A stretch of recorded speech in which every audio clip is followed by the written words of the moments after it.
मध्य प्रदेश के ट्रांसपोर्टर्स की हड़ताल का आज दूसरा दिन है। सोमवार से शुरू हुई हड़ताल का असर सामान्य जनजीवन पर तो नजर नहीं आया, लेकिन हड़ताल का बड़ा असर उद्योगों पर जरूर पड़ा। दरअसल हड़ताल के पहले दिन मंडीदीप, गोविंदपुरा, बीएचईएल समेत तमाम उद्योगों को भेजे जाने वाले कच्चे सामान की आपूर्ति पूरी तरीके से बाधित हो गई। हालांकि दूध, सब्जी और दवाओं जैसे जरूरी सामान की सप्लाई जारी है।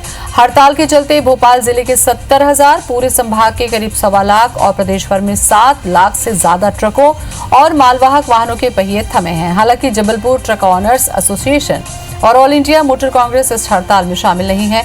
इधर हड़ताल से प्रदेश में 7 लाख ट्रकों के पहिए थमे हैं, जिससे रोजाना 400 करोड़ का नुकसान हो रहा है।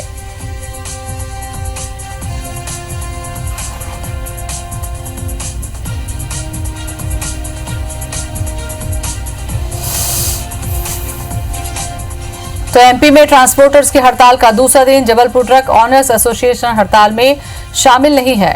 ऑल इंडिया मोटर्स कांग्रेस भी हड़ताल में शामिल नहीं है। तो ट्रांसपोर्टर्स की हड़ताल, एमपी में ट्रक ऑपरेटर्स की हड़ताल का दूसरा दिन है। उद्योगों के कच्चे सामान की आपूर्ति बाधित हुई है। तो दूध, सब्जी और दवाओं जैसी जरूरी सामान की सप्लाई जारी है। हड़ताल का आज दूसरा दिन है। प्रदेश भर में 7 लाख से ज्यादा मालवाहक वाहनों के पहिए थम गए हैं। तो जबलपुर ट्रक ओनर्स एसोसिएशन हड़ताल में शामिल नहीं है। हड़ताल का दूसरा दिन। सामान्य जनजीवन पर इसका असर नहीं पड़ा है, लेकिन उद्योगों पर इसका असर जरूर पड़ा है, क्योंकि कच्चे माल की आपूर्ति बाधित हुई है।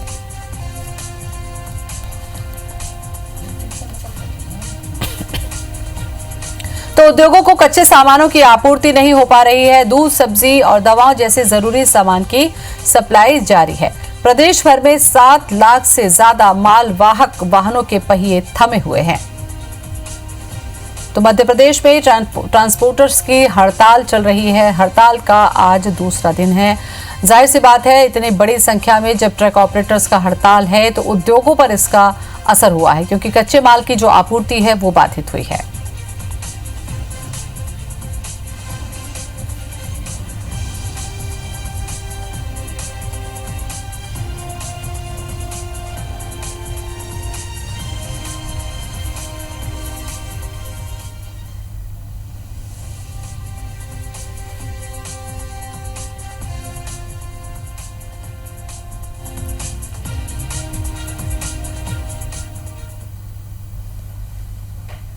और इसी खबर पर ज्यादा जानकारी के लिए रवि हेमराज सिसोदिया हमारे साथ में जुड़ चुके हैं। रवि, हड़ताल का आज दूसरा दिन है। ट्रांसपोर्टर्स की हड़ताल का सामान्य जनजीवन पर इसका असर बहुत ज्यादा नहीं है, लेकिन उद्योगों पर असर है। क्या लगता है आपको, कुछ बातचीत हो पाई?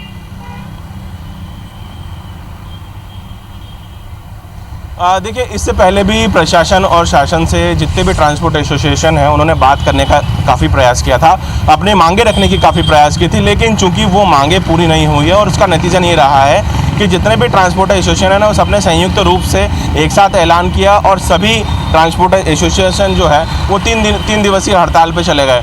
माना तो यह भी जा रहा है कि संभवतः इन 3 दिन की हड़ताल में प्रदेश सरकार को तकरीबन 2000 करोड़ से ज़्यादा का नुकसान हो सकता है, चूँकि जितने भी आवाजाही होती है और अन्य राज्यों से सामान लाना और ले जाने का काम जो ट्रांसपोर्ट एसोसिएशन के माध्यम से होता है, तकरीबन 7 लाख पहिए थमे हैं और ऐसे में एक बड़ा नुकसान की आशंका जो है वो मानी जा रही है। क्योंकि इससे पहले ट्रांसपोर्ट एसोसिएशन की जो 4 मुख्य मांगे थी कि जो कोरोना काल है उस समय का टैक्स माफ़ किया जाए, जितने भी ड्राइवर हैं उन्हें कोरोना योद्धा मानते हैं उनका बीमा करवाया जाए, साथ ही वेट टैक्स में जो वृद्धि हुई है उसे कम किया जाए, और इन सभी मांगों को लेकर लगातार, और साथ ही चौथी मांग ये थी कि जितनी भी चौकियां हैं जहां पर अवैध वसूलियां हो रही है उसको लेकर सरकार को सख्त कदम उठाए, लेकिन इनमें से एक भी मांग फिलहाल मानी नहीं गई है। और उसका नतीजा ये रहा है कि फिलहाल जितने भी ट्रांसपोर्ट एसोसिएशन हैं वो सब एकजुट हुए हैं और 3 दिवसीय हड़ताल पर चले गए।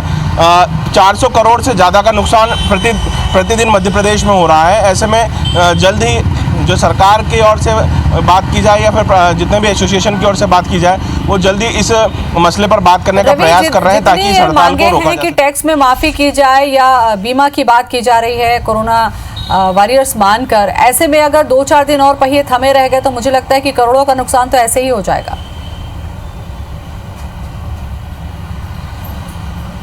जी बिल्कुल, देखिए 400 करोड़ रुपए प्रतिदिन नुकसान आका जा रहा है। कल की अगर बात करें तो 400 करोड़ से ज़्यादा का नुकसान जो वो हुआ है। और चूँकि अन्य जितने भी देश भर के जो एसोसिएशन हैं उन्होंने इंदौर ट्रांसपोर्ट कांग्रेस एसोसिएशन जो है उसको सपोर्ट किया है। जितने भी आसपास के ज़िले के ट्रांसपोर्ट एसोसिएशन है सब ने एक साथ एक आवाज़ में समर्थन किया है। तो कोई बड़ी बात नहीं कि मध्य प्रदेश में 2000 करोड़ से ज़्यादा का नुकसान जो है वो देखा जा सके, लेकिन इसके पहले भी कई मरतबा चेतावनी दी गई है। इससे पहले भी जितने भी ट्रांसपोर्ट एसोसिएशन के अध्यक्ष एल मुकाती उन्होंने कहा था कि परिवहन मंत्री से मुलाकात कर हमने अपनी सारी मांगों को रखा है, लेकिन कोई सकारात्मक जवाब न आने के बाद में जितने भी एसोसिएशन हैं सब एक हुए हैं और उन्होंने एक बड़ी हड़ताल का आह्वान किया है, जिससे नुकसान न केवल उद्योगों पर पड़ेगा, चूँकि कोरोना काल में वैसे ही 3 महीने पहिए थमे रहे और ऐसे में 3 दिन और पहिए थमना कम से कम करोड़ों का नुकसान की जो आशंका है वो देखी जा रही है। जी चलिए, बहुत बहुत शुक्रिया रवि तमाम जानकारी के लिए।